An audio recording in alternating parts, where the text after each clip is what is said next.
لما كنا صغيرين من نعم ربنا عليا إني في الصغر توفرت لي أسباب كتير جدا تساعد على تنمية موهبتي ومواهبي اللي أنا بحبها، واللي بسببها تواجدت على الساحة الثقافية والفنية في هدوء شديد، دون تعب ودون أي مساعدة من حد غير نعم ربنا عليا اللي بحب إني أحافظ عليها بفطرتها وبتلقائيتها.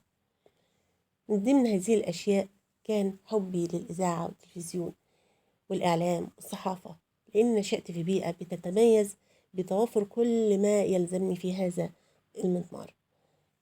الراديو، تلفزيون.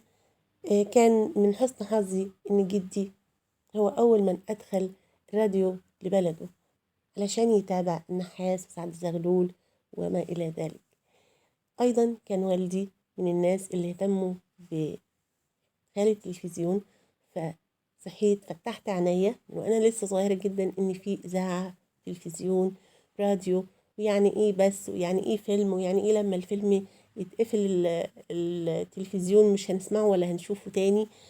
صحينا سمعنا إيناس جوهر، صفية المهندس، أمال فهمي، واللي أنا من الناس اللي أفادتني كتير لما كبرت وابتديت أتبع منهجها، لأنها كانت من الناس اللي كتبوا كصحافة وفي نفس الوقت استعانت بمقالاتها وحولتها للإذاعة وأخذت عليها جائزة بسبب هذا الطريق. وأنا من الناس اللي بتحب دايما إني أقوم بإعداد برامج الحوارية، سواء أسئلة أو مقالات، وبعد ذلك حولتها إلى القناة الخاصة بتاعتي على اليوتيوب.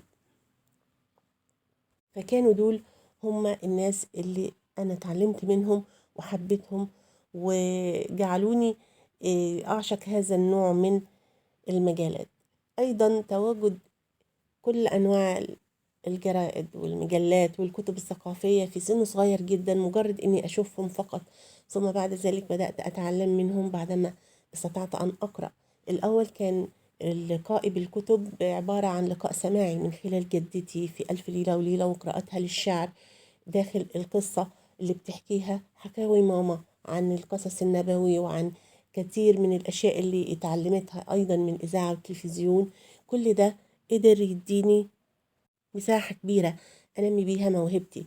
لم تأتي هذه الموهبة من فراغ إطلاقا، بل كان هناك مدعمات كتير جدا بتدعمني وتحتويني، وده هو اللي غير في شخصيتي وجعلها بهذا الشكل. عندما يحبطني الآخرون ويقول لماذا تتنوعين، أو لماذا تتلونين، أو لماذا تكثرين من التواجد هنا وهناك، فهذا لأنني نشأت هكذا.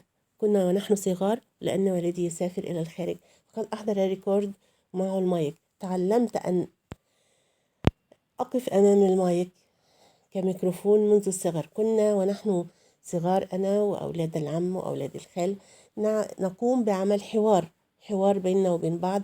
دي كانت لعبتنا اللي بنلعبها على السطوح، ولا نلعبها لما نطلع في راس البر أو في الرملة. كنا بنسمي الجربي الرملة، وكنا كل واحد عليه الدور يسأل التاني شوية أسئلة، زي ما بنسمع أمل فهمي، زي ما بنشوف ملك إسماعيل، زي ما بنسمع بعض البرامج.